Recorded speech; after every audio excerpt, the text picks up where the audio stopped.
Making disciples, transforming lives. Shalom Bapak Ibu semua, sukacita bisa melayani di GMS Jakarta Selatan. Anyway, nama GMS-nya sekarang sudah berubah, bukan lagi GMS Jakarta Selatan.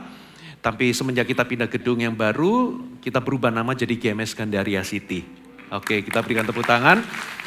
Sepanjang hari ini saya akan khotbah masih di dalam tema Paskah. Minggu lalu kita merayakan Paskah, saudara, dan saya memberikan judul tema hari ini Bangkit Bersama Dengan Yesus. Tadi pagi saya sampaikan firman, kita belajar dari Bartimeus. Bagaimana Bartimeus itu bisa mengalahkan keadaan-keadaan negatifnya. Dia itu buta, dia pengemis, dia itu nggak berdaya, pengemis yang buta itu dia dianggap tidak punya masa depan. Tapi bagaimana dia bisa mengalami perubahan hidup, bukan hanya soal kesembuhan, tapi dia mengalami perubahan hidup. Bagaimana dia mengalahkan keadaan-keadaan sulitnya. Seringkali saudara kita ini begitu mengalami keadaan sulit, kita terjebak di dalamnya dan kita nggak bisa bangkit. Di ibadah kedua ini kita belajar dari seorang lumpuh yang selama 38 tahun. Saudara, orang ini lumpuh bukan hanya karena fisiknya, tapi secara emosi, secara jiwa, dia juga lumpuh. Orang ini dikatakan 38 tahun menderita, berarti paling tidak dia itu bergumul dengan satu hal besar namanya trauma. Katakan trauma. Saudara, saya nggak ngerti kelumpuhan apa yang hari ini saudara alami. Beberapa di antara saudara itu mungkin lumpuh di dalam pekerjaan. Saudara pernah gagal, saudara pernah buka usaha dan bangkrut atau tutup. Saudara pernah gagal. Dan Anda mencoba lagi membangun usaha tapi gagal lagi. Sehingga sampai satu titik itu memunculkan sebuah trauma dan akhirnya Anda percaya bahwa Anda ditentukan untuk gagal. Atau mungkin saudara itu pernah membangun hubungan dan Anda punya harapan lebih, ternyata Anda dikecewakan di situ. Lalu Anda mencoba menjalin hubungan lagi dengan seseorang, lalu Anda dikhianati lagi. Dan hari ini Anda lumpuh di dalam hubungan, Anda menutup diri, mengisolasi diri, Anda berkata bahwa semua laki-laki sama atau semua perempuan sama. Saudara, Anda lumpuh, paralyzed di area hubungan, dan itu ada trauma di masa lalu. Bisa jadi Anda lumpuh secara rohani. Anda tahu ada sebuah kebiasaan yang Anda tahu itu dosa. Anda mencoba untuk lepas, tapi nggak bisa lepas. Anda gagal berulang kali. Lalu Anda percaya bahwa ya mungkin aku ini pecundang, aku ini nggak bisa lepas, memang aku ini akan begini selamanya. Saudara nggak bisa lagi percaya ada harapan untuk Anda itu lepas, berubah. Itu yang namanya Anda paralyzed, Anda lumpuh karena kegagalan, karena trauma. Saudara, saya nggak ngerti lumpuh apa lagi. Saudara, yang pasti itu membuat Anda tidak berdaya, membuat Anda putus asa. Mungkin kelumpuhan itu juga bicara soal Anda lagi bergumul di dalam sebuah problem emosi. Beberapa problem emosi itu mungkin bisa jadi itu adalah sebuah depresi. Anda mencoba untuk menang tapi yang terjadi Anda gagal. Problem emosinya itu mungkin Anda adalah tipe orang yang meledak-ledak. Saudara nggak tahu gimana caranya Anda itu bisa keluar dari temperamen ini. Anda dikenal sebagai orang yang keras, sangat sensitif. Anda mencoba untuk bisa menghilangkan itu. Tapi begitu ada trigger, ketika itu tombol dipencet, saudara, Anda menjadi seseorang yang sangat emosional, tidak bisa kendalikan diri. Anda tahu itu salah, tapi Anda merasa nggak berdaya. Anda mencoba, tapi gagal terus. Anda merasa bahwa mungkin aku memang seperti ini. Itu namanya lumpuh. Tengok kanan kiri, lumpuh. Saudara, Tapi kabar baiknya, Yesus bangkit, katakan amin. Kita bisa bangkit dari keadaan kita. Kita bisa bangkit daripada kelemahan ketidakberdayaan kita. Kenyataannya Yesus bangkit itu bukan dongeng, itu bukan sebuah cerita omong kosong. Kebangkitan Yesus itu disaksikan oleh banyak saksi mata pada zaman itu. Bahkan beberapa orang mengatakan Yesus itu sebetulnya tidak mati. Untuk menyangkali kebangkitan, mereka mengatakan Yesus tidak mati, tapi hari itu bahkan para imam termasuk para serdadu Romawi, mereka tidak bisa memungkiri bahwa Yesus betul-betul mati. Penyaliban Yesus itu dilakukan secara publik. Itu adalah hukuman yang sengaja dibuat, yang paling sadis, sengaja untuk dibuat bukan hanya sembunyi-sembunyi, tapi di khalayak ramai supaya ini menjadi tontonan dan cemoohan. Berarti berapa banyak pasang mata melihat Yesus mati, bahkan ada satu orang serdadu itu menusukkan tombaknya itu ke lambungnya untuk memastikan bahwa Yesus sudah mati atau belum. Yesus betul-betul mati. Dia tidak pingsan, dia tidak mati suri. Halo, amin. Yesus sendiri mengatakan bahwa aku akan menderita, disiksa, disalib, dibunuh, dan kemudian pada hari ketiga aku akan bangkit. Yesus sendiri ngomong. Dan waktu hari ketiga, pertama-tama yang menjadi saksi adalah Maria Magdalena yang ketika dia membawa rempah-rempah untuk mayat Yesus. Bukti yang pertama adalah ternyata di situ kuburannya kosong. Halo, amin. Jadi saudara nggak perlu ziarah kuburan karena di situ kosong. Saudara, kita nggak perlu ke kubur Yesus. Ya nggak apa-apa sih kalau di situ untuk merayakan kemenangan Yesus. Tapi di situ mayatnya tidak ditemukan. Bapak Ibu. Lalu Yesus menampakkan diri kepada siapa? Ada 7 orang murid di Danau Tiberias. Belum lagi 2 orang murid yang menuju perjalanan ke Emmaus. Belum lagi 500 lebih. Yesus menampakkan diri. Saudara, 500 orang lebih. Itu di 1 Korintus dikatakan begitu, saudara. Lalu ada Yakobus, saudara Yesus. Bahkan kepada murid yang ragu-ragu. Hampir semuanya murid itu ragu-ragu sebetulnya. Mereka nggak percaya kepada pemberitaan dari Maria Magdalena yang berkata kubur Yesus kosong, Yesus sudah bangkit. Saudara, sampailah kepada si Thomas. Thomas itu berkata bahwa kalau aku belum melihat sendiri, aku nggak bakal percaya. Yesus menampakkan diri juga kepada Thomas. Dan Thomas juga mendapat kesempatan, kalau kamu nggak percaya ini sekarang raba tanganku. Rabalah. Betul-betul Yesus kita bangkit. Katakan amin. Berarti kebangkitan Kristus itu memberikan kita pengharapan bahwa masa lalu kita, dosa kita diampuni. Hari ini kalau Anda mengalami masalah kita juga bisa diatasi. Dan masa depan kita juga terjamin bukan hanya di bumi, tapi di kekekalan kita. Dengan kata lain, kalau hari ini Anda dilumpuhkan oleh keadaan saudara, hari ini kalau Anda dilumpuhkan oleh kematian rohani, beberapa di antara saudara itu suam-suam. Anda itu berada dalam situasi di mana Anda mau bangkit, Anda mau sungguh-sungguh dengan Tuhan, itu sepertinya daging itu selalu menarik Anda ke bawah. Anda mau sungguh-sungguh berapi-api dengan Tuhan, tapi ternyata teman-teman saudara itu selalu menarik Anda ke bawah. Itu yang namanya Anda terhanyut oleh arus dunia ini. Dunia ini akan selalu membawamu ke bawah. Dunia akan selalu menarik Anda untuk jauh dari Tuhan.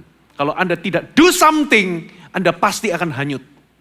Pasti, karena dunia ini hawa atau atmosfer yang membuat kita jauh dari Tuhan. Anda sudah mencoba untuk bangkit berapi-api kembali, tapi selalu gagal. Lalu Anda sampai di titik Anda merasa lumpuh secara rohani. Aku sudah coba untuk bangkit, tapi gagal lagi. Saudara, kabar baiknya kalau Yesus sudah bangkit, kita bisa bangkit dari keadaan kita. Katakan amin. Yang kita percaya itu bukan dongeng. Bukan Tuhan atau tokoh agama yang mati, yang fana. Yang kita percaya adalah Kristus yang hidup. Kita semua punya pengharapan. Amin. Tapi kita mau belajar dari kisah Bartimeus. Bagaimana Bartimeus itu memperoleh kesembuhannya. Saudara, coba kita baca sama-sama, kita buka di Yohanes pasal yang kelima. Yohanes pasal yang kelima, kita baca mulai ayat pertama sampai ayat yang ke-8. 9. Sesudah itu ada hari raya orang Yahudi, dan Yesus berangkat ke Yerusalem. Di Yerusalem dekat pintu gerbang domba ada sebuah kolam yang dalam bahasa Ibrani disebut Bethesda. Ada 5 serambinya. Saya kebetulan pernah dapat kesempatan untuk masuk di dalamnya. Karena tidak selalu kalau Anda pergi ke Israel, pergi berziarah, tidak selalu tempat itu dibuka, Anda boleh masuk ke bawah sampai ke serambinya. Biasanya hanya boleh melihat dari depan, dari atas, Di situ ada sebuah gereja yang dibangun, yang kubahnya itu dibangun demikian rupa, sehingga kalau kita nyanyi itu merdu sekali suaranya. Anda yang fales itu bisa jadi merdu akustiknya. Makanya kita biasanya masuk di gereja itu bergilir, lalu kita menyanyikan lagu penyembahan. Saudara, itu bisa merdu sekali.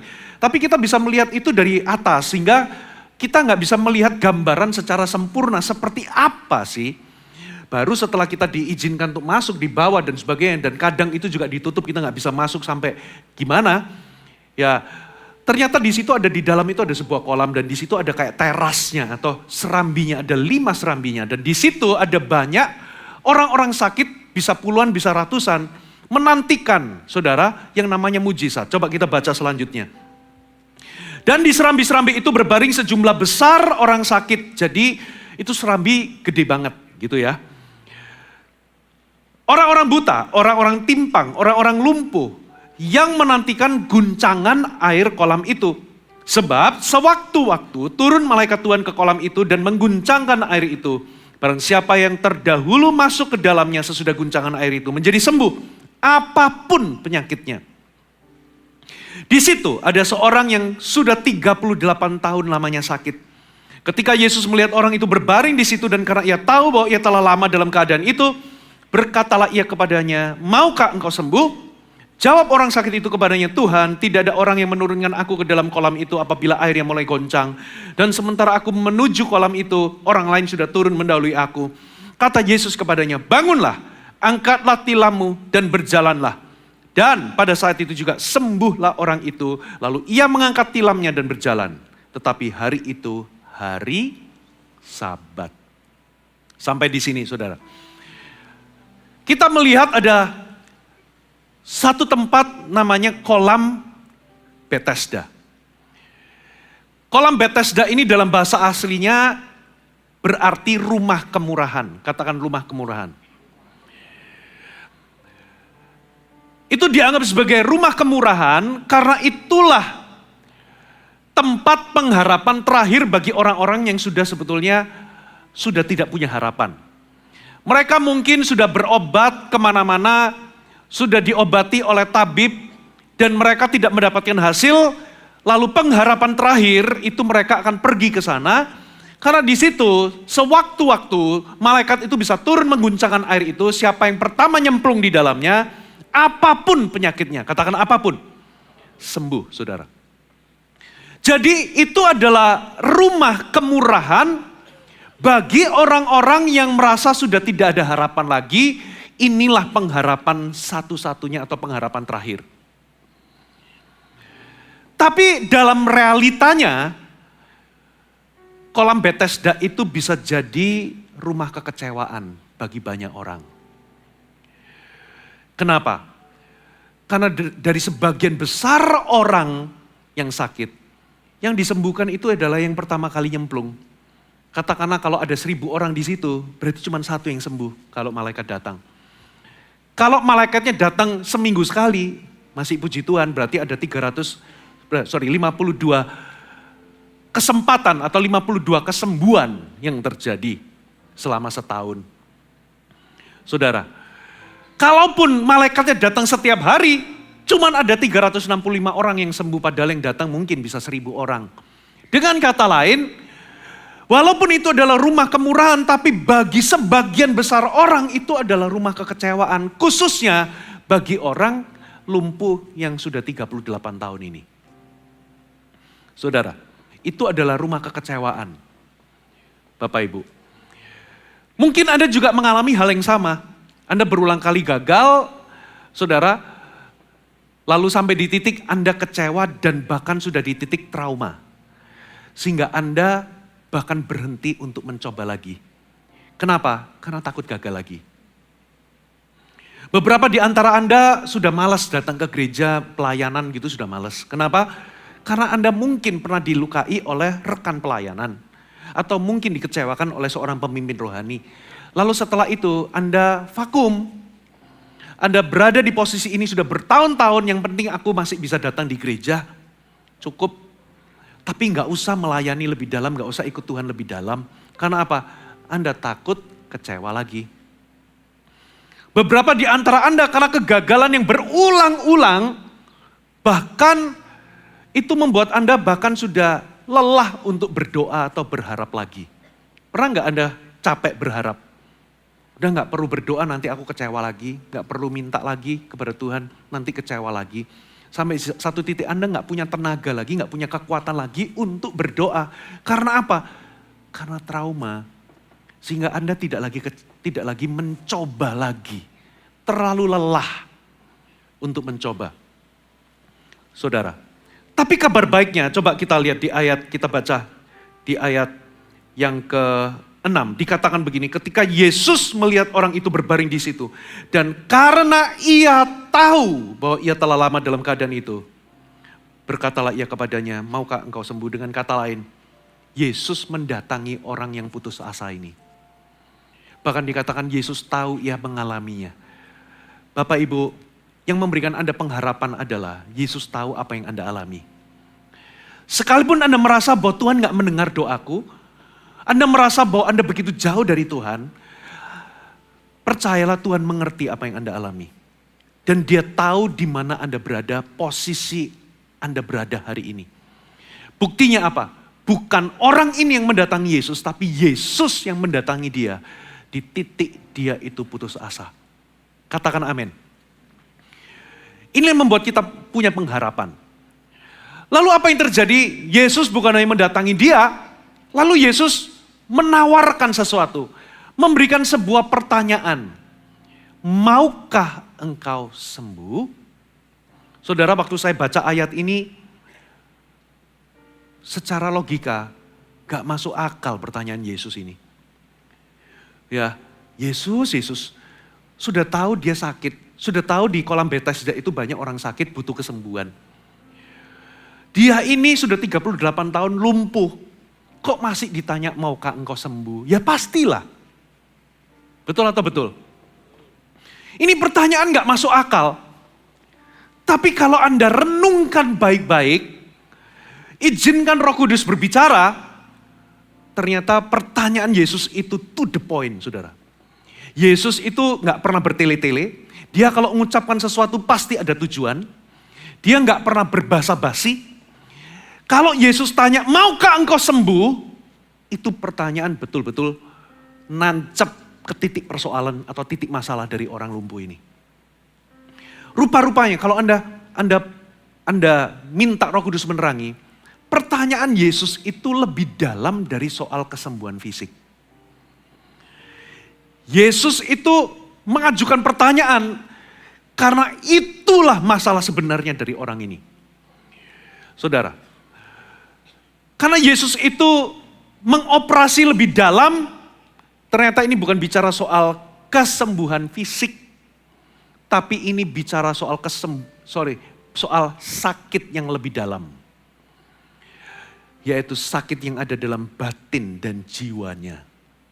Saudara, ingat orang ini lumpuh 38 tahun. Dan sakit yang ada di dalam jiwanya itu bisa ketahuan dari jawaban yang diberikan kepada Yesus. Apa jawaban orang lumpuh ini? Coba kita baca. Saudara, jawab orang sakit itu kepadanya, Tuhan, tidak ada orang yang menurunkan aku ke dalam kolam itu apabila airnya mulai goncang. Dan sementara aku berusaha menuju ke kolam itu, orang lain sudah mendahului aku. Coba lihat. Ini kalau saudara pakai logika awam aja ya. Kalau Anda baca ayat ini, saudara, yang pertama pertanyaan Yesus nggak masuk akal, gitu ya. Yang kedua, yang jawab juga nggak nyambung. Yesus nanya apa, jawabnya apa, betul nggak? Sudah kita merasa Yesus tanyanya nggak masuk akal, ya sudah jelas lah, itu nggak perlu ditanya, ya sudah pasti kepengen sembuh. Tapi Yesus tetap tanya, yang jawab, ditanya apa, jawabnya apa. Harusnya apa? Maukah engkau sembuh? Jawabannya apa, saudara? Mau atau tidak, gitu aja simpel kan? Ya atau tidak. Tapi coba lihat jawaban orang ini. Jawaban orang sakit ini menunjukkan apa yang menjadi penyebab orang ini tetap dalam keadaan seperti itu. Dia jawab, Tuhan, tidak ada orang yang menolong aku menurunkan aku apabila airnya goncang. Yang kedua, kalaupun aku udah berusaha, mungkin dia mungkin lumpuh kakinya tapi tangannya kan gak lumpuh. Mungkin dia bisa masih berjalan pakai tangannya atau merayap-rayap begitu. Tapi waktu aku merayap, selalu keduluan orang lain dulu. Disitulah letak persoalannya. Ternyata sakitnya itu bukan lumpuh secara fisik, tapi sakitnya itu lumpuh di dalam batin dan jiwanya dia. Apa ciri-ciri orang lumpuh di dalam batin dan jiwanya? Yang pertama, trauma masa lalu. Katakan trauma. Kalau orang itu sudah lumpuh, paralyzed di dalam keadaannya, di dalam situasinya, ciri yang pertama itu dia pasti akan trauma. Bayangkan saudara, coba dia ngomong apa saudara? Aku sudah berusaha minta tolong, tapi gak ada yang tolong aku. Aku udah mencoba untuk bangkit, tapi kakiku gak berdaya. Aku udah coba untuk masuk ke kolam itu, tapi selalu gagal. Coba lihat ya.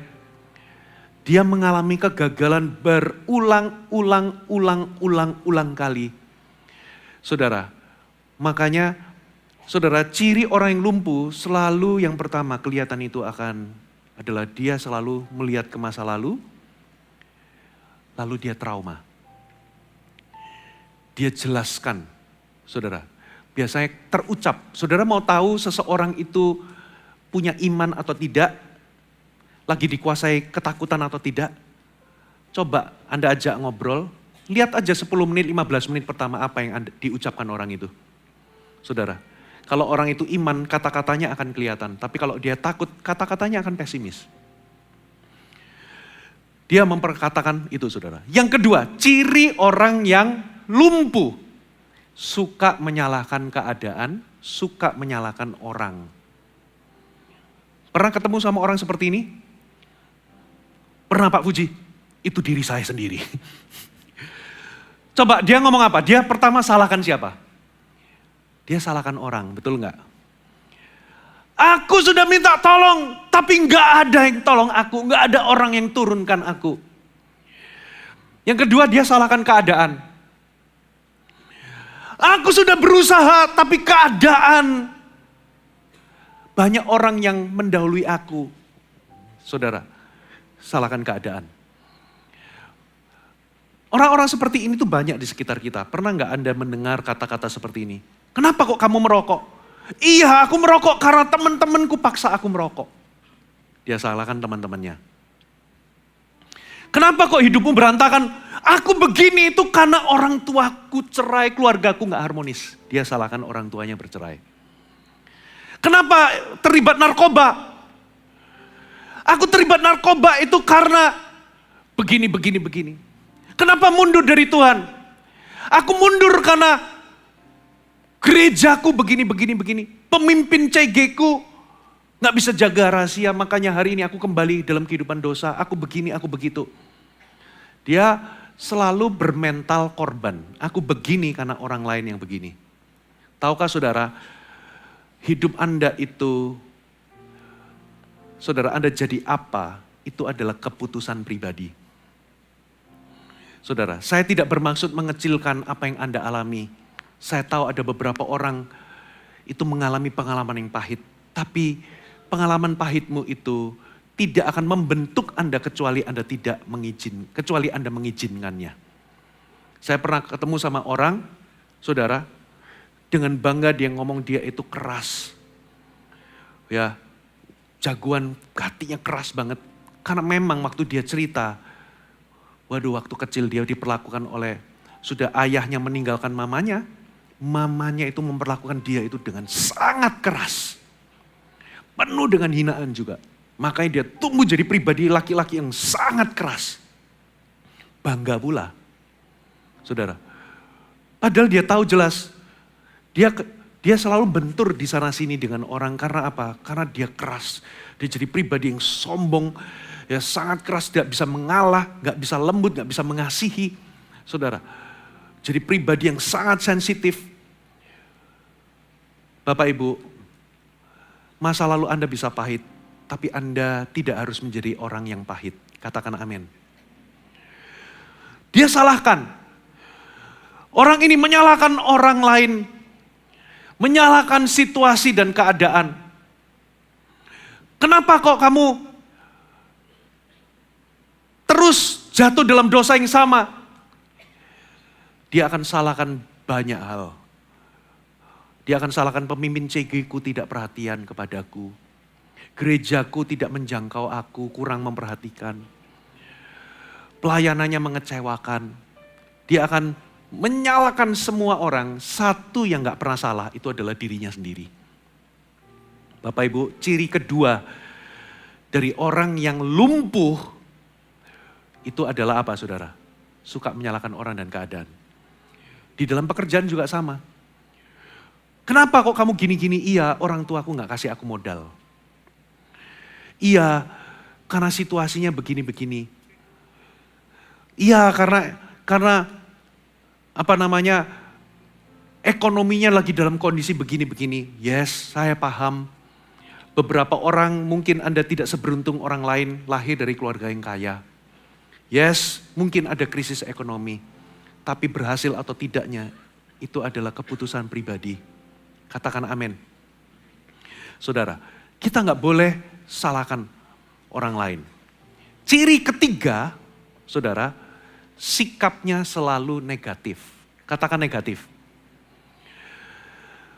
Waktu Yesus berkata, maukah engkau sembuh? Itu harusnya jadi kabar positif atau kabar negatif bagi dia. Itu harusnya jadi kabar baik. Itu harusnya jadi solusi buat dia. Harusnya dia itu meresponi dengan iman. Ya Tuhan, aku mau, sembuhkan aku. Harusnya begitu. Tapi dia justru sibuk menyalahkan keadaan, menyalahkan orang. Dia justru sibuk. Saudara, dia justru berpandangan negatif. Dia meresponi Tuhan itu dengan jawaban yang negatif.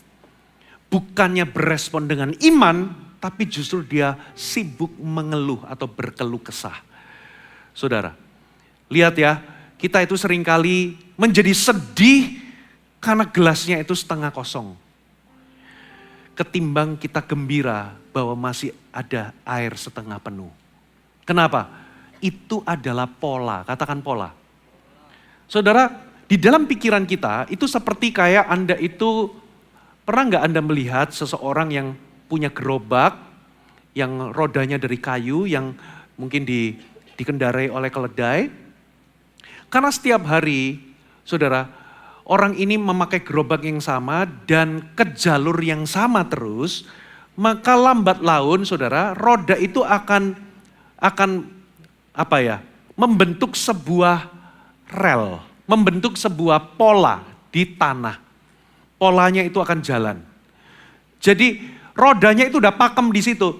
Itu akan menjadi sebuah pola karena dia tiap pagi datang berangkat selalu belok kiri, belok kiri, belok kiri, itu akan menjadi pattern. Sulit kalau tiba-tiba belok ke kanan, itu sulit. Karena apa? Patternnya ke kiri. Pikiran juga sama. Kalau Anda terbiasa bersikap atau berpola pikir negatif, apa-apa lihatnya negatif.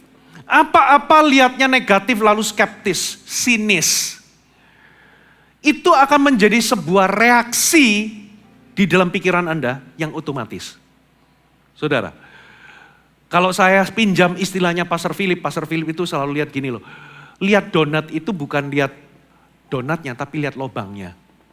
Betul ya? Lihat lihat sebuah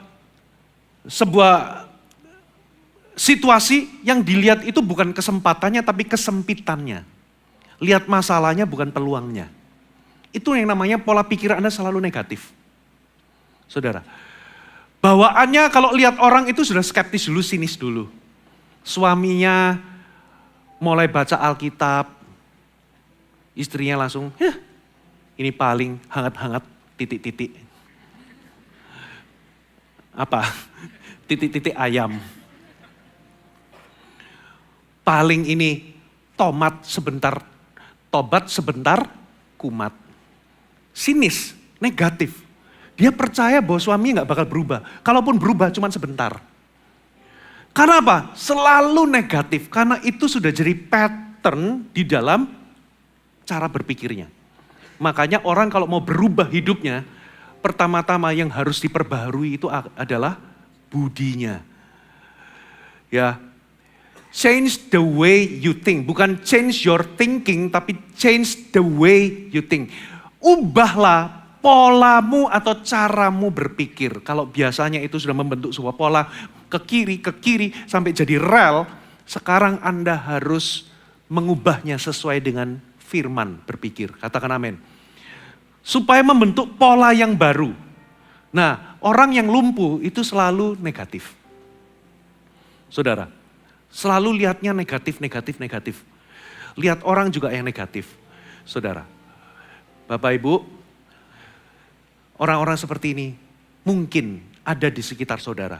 Bahkan saudara tidak mustahil bahwa itu adalah diri Anda sendiri. Lalu apa yang dilakukan Yesus? Yesus tidak menanggapi keluh kesahnya. Saya ulangi. Yesus tidak menanggapi sedikit pun keluh kesah dari orang lumpuh ini.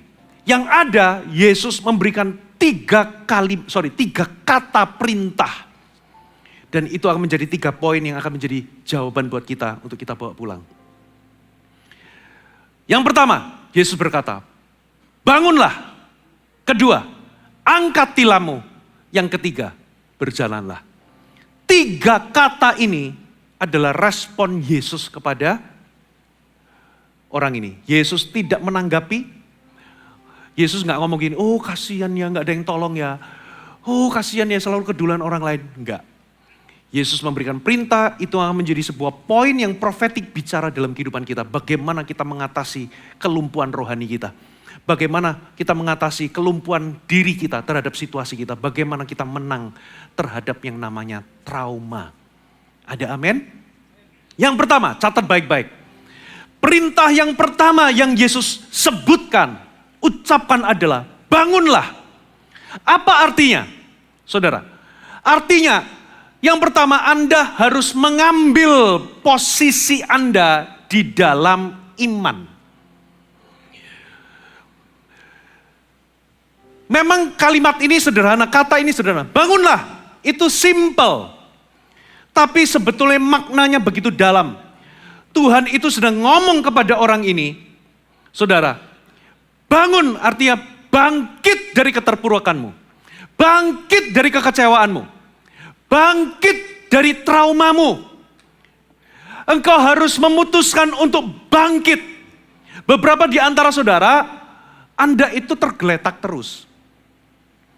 Saudara, Anda bahkan, saudara, do nothing. Anda lumpuh merasa bahwa aku gak berdaya dalam situasi ini.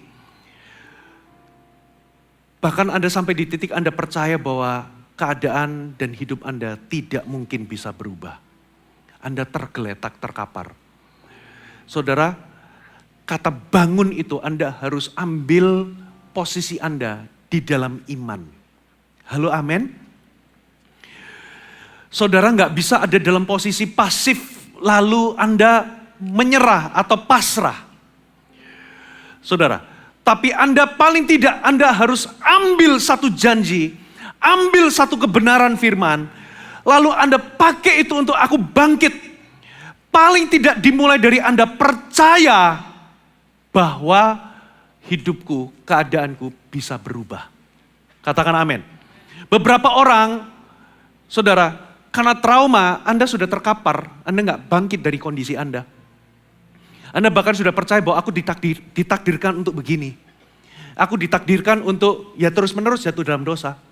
Aku ditakdirkan ya gini terus-menerus dalam kegagalan. Aku ditakdirkan memang ya begini. Lalu Anda do nothing, Anda pasrah, membiarkan diri Anda mengalir. Bapak Ibu, kepasifan tidak akan membawamu kemana-mana. Anda harus bangkit. Katakan amin. Dimulai dari pertama-tama Anda percaya kepada firman bahwa hidupmu bisa berubah. Bukankah Yesus berulang kali di dalam kitab Injil berkata, tidak ada yang mustahil bagi orang yang percaya. Katakan amin. Pergilah, imanmu menyembuhkanmu, imanmu menyelamatkanmu. Itu berulang kali. Berulang kali berarti Anda harus ambil sebuah pijakan di dalam iman, ambil satu firman, berdiri atasnya. Dan putuskan, aku tidak mau dalam kondisi ini terus-menerus. Aku menolak untuk tinggal di sini. Aku harus bangkit.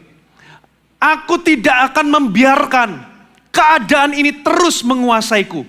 Aku menolaknya dan aku bangkit. Aku menolak untuk tinggal di sini.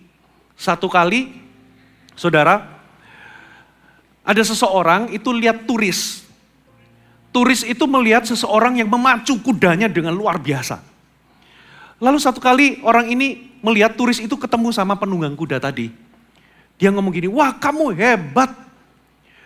Kamu bisa menunggang kuda dengan begitu cepat. Lalu turis ini tanya, kamu mau pergi kemana? Sorry. Di dalam keadaan dia lagi naik kudanya.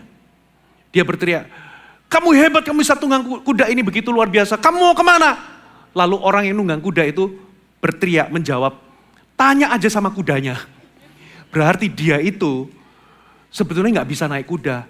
Tapi kudanya lari, dia nggak bisa kendalikan. Tanya kudanya sendiri. Nah banyak orang, kalau Anda itu cerita tentang pengalaman Anda dilukai orang, dikhianati, pengalaman Anda mungkin gagal, mereka akan bertepuk tangan, kamu hebat ya. Tapi kalau Anda mau jujur, beberapa di antara Anda masih dikuasai kepahitan, trauma, dan sakit hati. Bayangkan kalau kuda itu lambang dari trauma, penderitaan, sakit hati yang ada di masa lalu. Banyak orang tetap tinggal di kuda itu. Kuda itu akan mengarah ke jurang, Anda juga akan ikut. Dengan kata lain, Anda mengizinkan kuda itu mengendalikan Anda. Bukan Anda yang kendalikan kuda. Beberapa orang tinggal di dalam kepahitan. Beberapa orang tinggal di dalam kekecewaan. Beberapa orang tinggal di dalam trauma.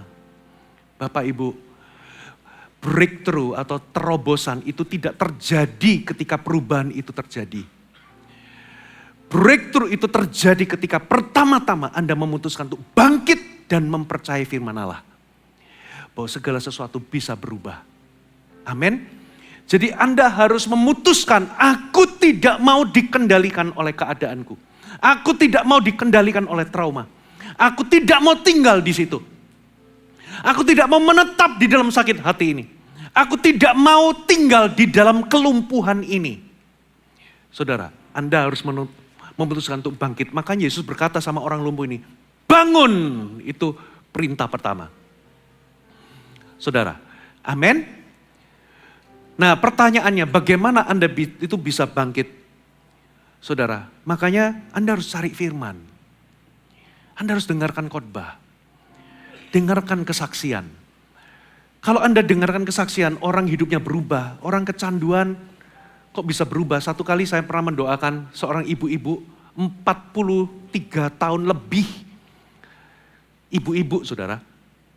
Ibu-ibu ini luar biasa gagah perkasa. Selain jago karate, karena mudanya itu ternyata karateka saudara.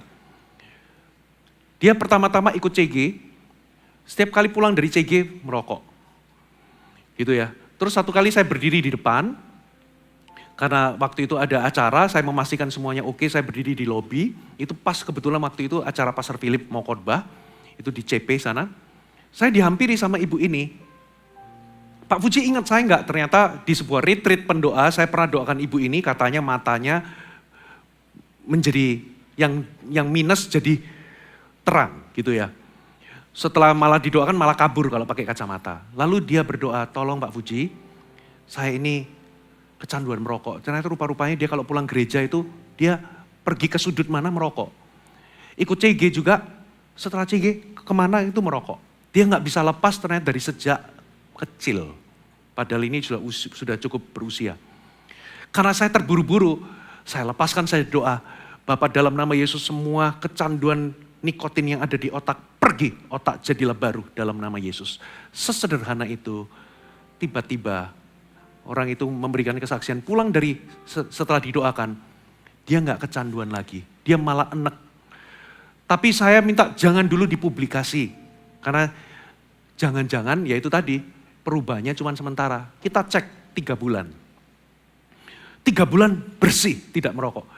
Dicek 1 tahun, bahkan sudah 2 tahun lebih, dia tidak kembali ke rokok. Sesederhana itu, coba berikan tepuk tangan buat Tuhan. By the way kok saya lupa, kenapa kok saya cerita kesaksian ini? Kok saya lupa ya?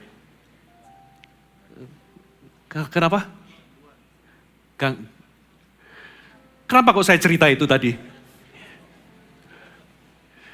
Oh ya, pertama-tama Anda harus cari firman, cari kesaksian. Nah ini poinnya. Kalau Anda dengar kesaksian orang, lalu Anda bersukacita di dalamnya, misalnya kesembuhan orang, kelepasan orang, bersukacitalah di dalamnya karena ketika Anda menerima itu adalah sebuah nubuatan. Kalau orang itu diubahkan, dilepaskan, itu adalah nubuatan. Yesus juga bisa mengubah hidup Anda. Katakan amin. Yesus juga bisa melepaskan hidup Anda. Makanya jangan anggap remeh kesaksian. Karena kesaksian itu memunculkan iman. Cari firman, dengarkan khotbah, saudara. Karena pikiran kita itu akan terus menuduh kita. Khususnya bagi Anda, saudara, yang pernah terlibat dengan hal-hal yang tidak baik di masa lalu. Iblis akan datang memberikan suara, menaburkan benih ketidakpercayaan di pikiran. Kamu pecundang, kamu gak mungkin bisa berubah. Kamu itu begini, begini, begini. Kamu pernah berurusan dengan hukum. Kamu itu begini, begini. Kamu mana mungkin bisa pulih. Kamu mana mungkin bisa sungguh-sungguh dengan Tuhan.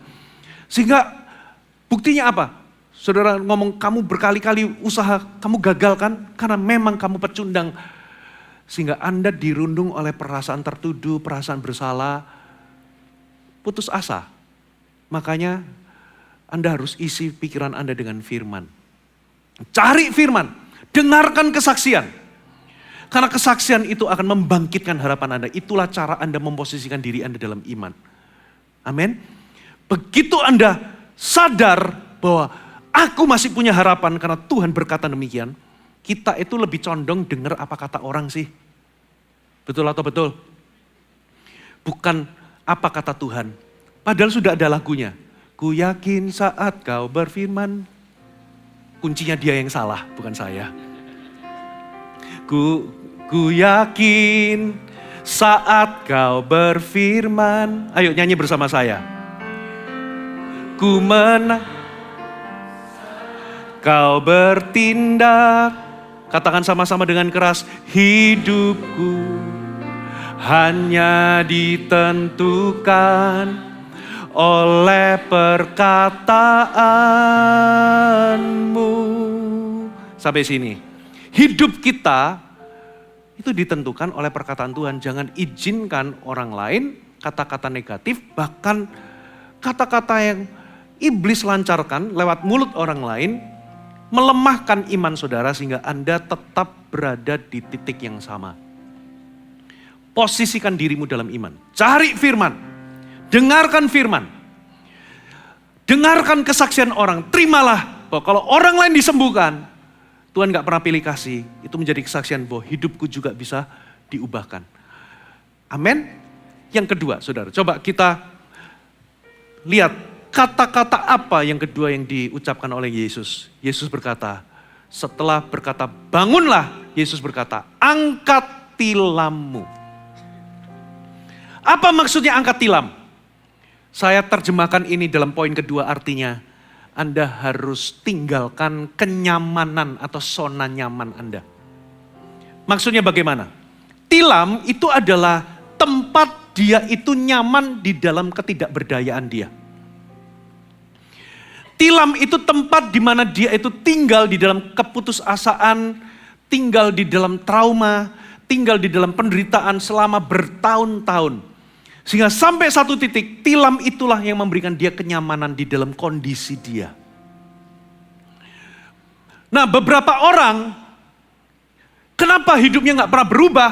Karena dia tinggal di dalam zona nyaman itu, tinggal di dalam tilam.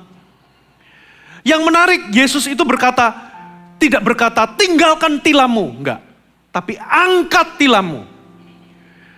Maksudnya apa? Angkat tilammu itu adalah jangan lagi menggunakan penderitaan, trauma, kegagalanmu di masa lalu sebagai tempat di mana kau terus bersandar, kau duduk. Tapi angkat itu jadi kesaksian bahwa Tuhan mengubahkanmu. Katakan amin. Jadi maksudnya apa? Ini adalah sebuah perintah dari Yesus untuk tinggalkan kenyamananmu, berhenti mengeluh, berhenti menyalahkan keadaan, berhenti mengasihani diri, berhenti salahkan orang lain, berhenti untuk Anda terus menjadi korban, bermental korban. Kalau Anda terus mengeluh, keluhan tidak akan membawa perubahan apapun. Kalau Anda terus mengasihani diri Anda mungkin bisa meratapi keadaan Anda, tapi itu tidak akan membawa Anda kemana-mana. Anda mungkin bisa salahkan orang, salahkan keadaan, bisa salahkan semuanya, tapi itu tidak akan membawa perubahan apapun. Yang Tuhan mau adalah stop salahkan keadaan, stop salahkan orang lain, stop mengeluh, stop mengasihani diri, stop bermental korban, tapi angkat tilammu. Mulailah engkau ambil tanggung jawab atas dirimu. Yes, mungkin orang lain melukaimu. Mungkin engkau adalah korban dari krisis ekonomi sehingga engkau gagal. Yes, mungkin engkau dikhianati oleh seseorang. Mungkin engkau dilukai oleh pemimpin di dalam sebuah gereja. Orang ini dia tidak bertanggung jawab kenapa dia lumpuh. Bisa jadi dia lumpuh sejak lahir. Bisa jadi dia lumpuh gara-gara kecelakaan. Sesuatu yang dia gak bisa kendalikan. Atau bisa jadi dia lumpuh karena ditabrak orang. Ada orang berbuat jahat kepada dia. Dia gak bertanggung jawab kenapa dia lumpuh. Tapi dia ambil tanggung jawab untuk mengangkat tilamnya. Dia ambil tanggung jawab atas hidupnya sendiri. Saudara, beberapa orang ini mengeluh keluhannya apa? Dia menunggu orang lain tolong dia, betul nggak? Nggak ada orang lain tolong aku, menurunkan aku ketika airnya bergoncang. Saudara, no. Selama engkau menunggu, menyalahkan keadaan, saudara, engkau tidak akan kemana-mana. Yang Tuhan mau adalah sekarang Anda ambil tanggung jawab untuk hidupmu sendiri. Anda pulih atau tidak, bangkit atau tidak, sembuh atau tidak, itu tergantung dari keputusanmu. Anda gak bisa salahkan orang lain, karena apa? Pemulihan itu tanggung jawab pribadi. Katakan amin. Anda gak bisa salahkan, gak ada orang yang layani aku. Gak ada orang yang memperhatikanku, gak ada orang yang mengkonseling aku. No. Anda yang harus putuskan. Kalau Anda mau pulih, sebetulnya kalau Anda mau, Anda akan pulih. Tapi seringkali lebih nyaman untuk tinggal di dalam tilam. Saya jadi menduga-duga, kenapa kok Yesus tanya, mengapa engkau maukah engkau sembuh? Karena kebenarannya, tidak semua orang sakit itu mau sembuh. Bagi orang ini, dia sudah 38 tahun dalam kondisi begitu. Dia itu gak bisa kerja, berarti dia itu mengharapkan belas kasihan orang untuk bisa lanjutkan hidup. Betul ya? Jadi kalau dia sembuh, dia mikir, kalau aku sembuh, waduh aku harus cari kerja nih. Aku gak bisa lagi mengharapkan belas kasihan dari keluarga, dari family atau dari orang. aku harus mandiri nih, aku harus cari kerja. Sudah gak usah sembuh deh, aku lebih baik begini aja. Beberapa orang itu kenapa gak mau sembuh dari kepahitan? Kalau aku sembuh dari kepahitan, maka aku gak bisa punya alibi menyalahkan masa laluku untuk setiap perangai burukku hari ini. Karena orang lain sudah maklum, iya ya orang ini dikecewakan, dia dikhianati oleh suaminya, makanya dia hari ini. Makanya kalau dia itu sensitif, bersikap buruk, orang lain maklum. Karena dia bersembunyi di balik alasan. Tapi kalau dia sembuh, dia tidak bisa lagi bersikap buruk. Makanya beberapa orang, karena nggak mau, mereka memilih tetap tinggal di dalam tilam. Karena kalau aku sembuh, aku nggak bisa lagi menyalahkan orang, menyalahkan keadaan. Aku nggak bisa lagi bersembunyi di balik aku pernah terluka, makanya aku ini harus dimaklumi di dalam segala hal. Nggak bisa lagi, saudara. Makanya kalau Anda betul-betul mau berubah, angkat tilammu.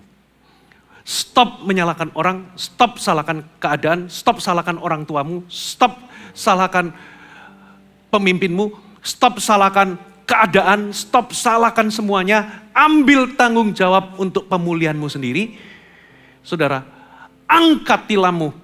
Kalau Anda betul-betul percaya, penderitaanmu, lukamu di masa lalu justru akan jadi kesaksian bahwa Tuhan, bahwa engkau pernah terluka tapi Tuhan memulihkanmu. Amin. Yang ketiga, perintah apa yang diucapkan Yesus? Pertama, bangun, angkat tilammu. Yang ketiga, berjalanlah, katakan berjalanlah. Poin ketiga, berjalan itu saya tuliskan begini saudara. Ambil tindakan menuju hidup baru yang Tuhan siapkan. Take action, katakan take action. Berjalan, maju. Saudara, tahukah saudara, mujizat itu terjadi ketika Anda bergerak. Mujizat tidak pernah terjadi kalau Anda pasif. Bahkan ada mujizat di dalam mengambil tindakan. Katakan mujizat dalam mengambil tindakan. Ibadah tadi pagi saya berikan ada 7 tindakan yang bisa menghasilkan mujizat. Sekarang saya kasih 9. Anda yang datang pagi, Anda beruntung datang lagi. Saudara. Jadi ada sesuatu gini loh.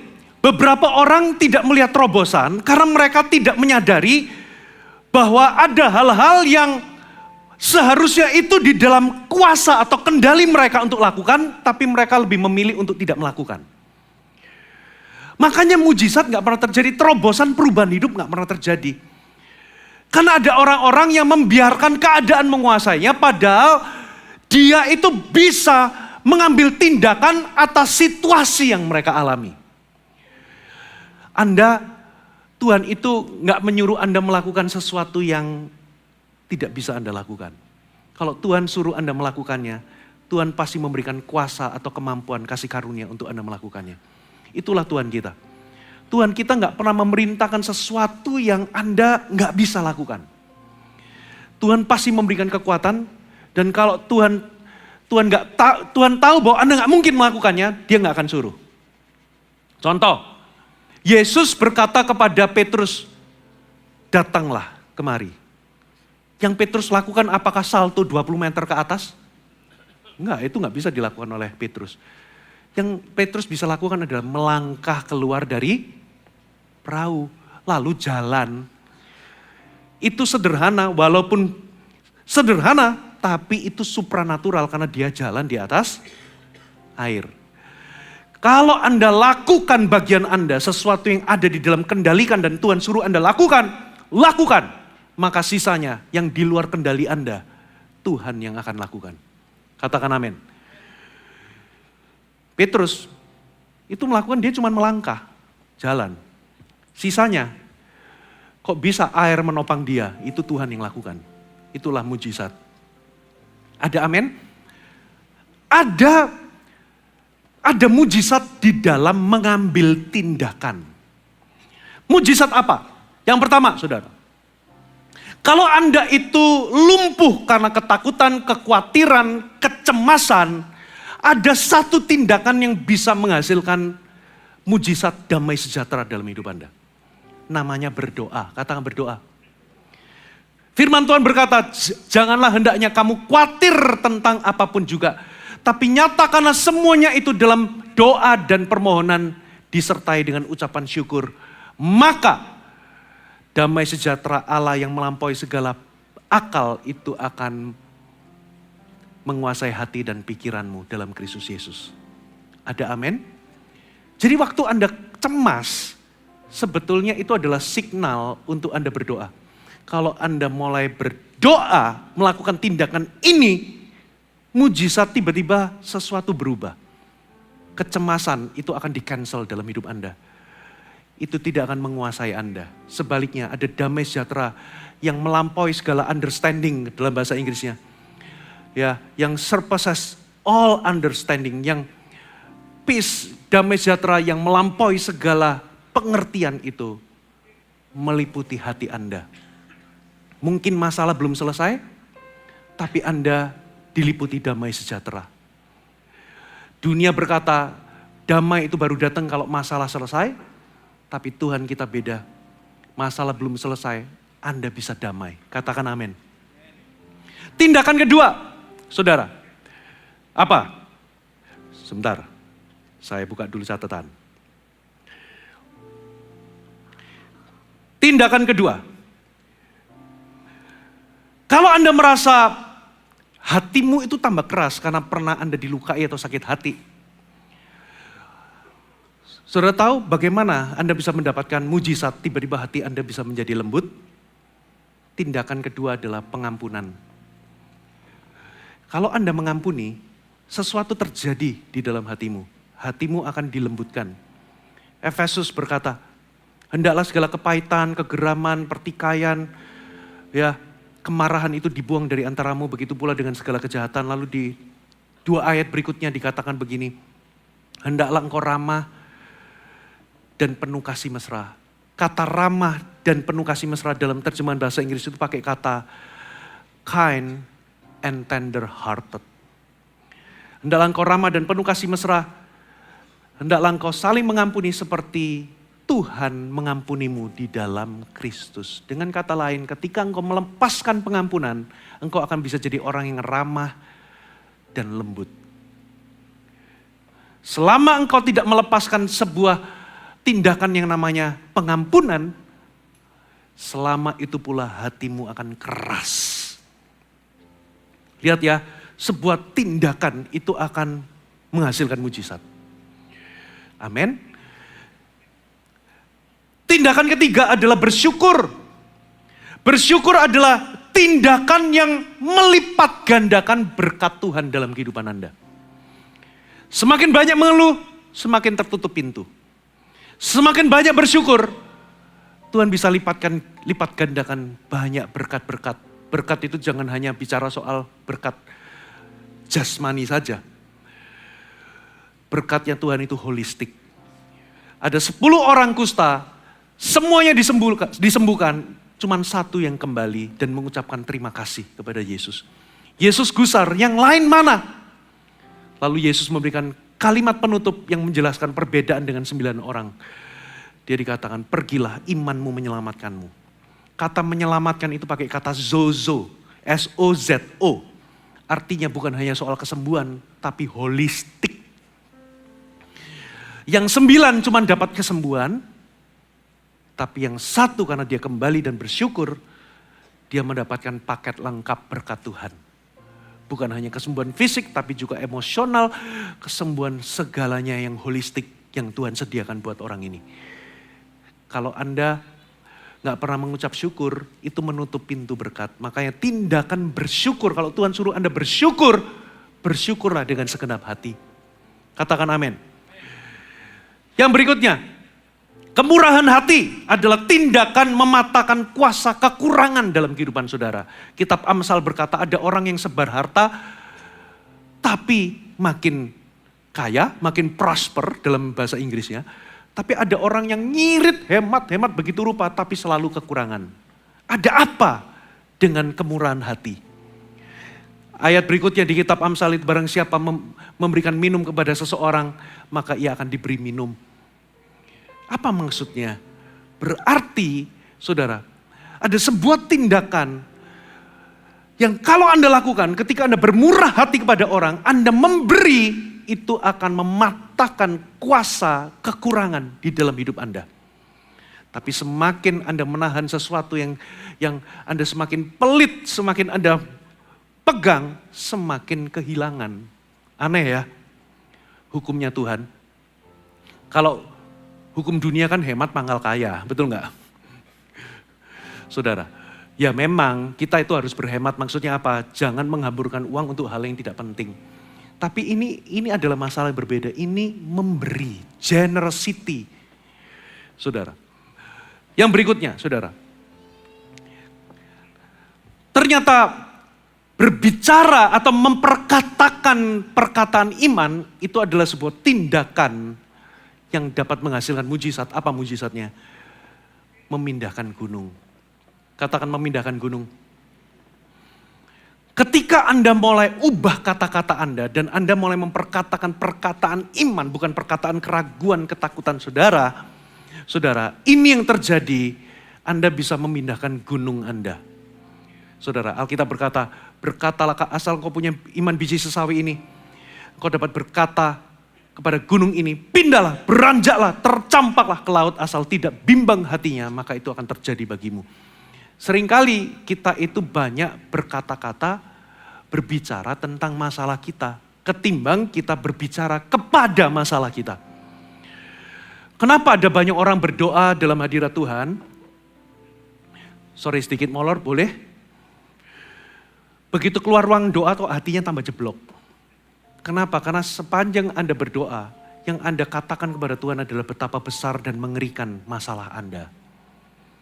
30 menit berdoa, Tuhan, waduh ini utangku segede gini, waduh kalau ini gak dibayar aku bisa dijebosin penjara. 30 menit Anda mengeluhkan, berbicara tentang betapa besarnya masalah Anda.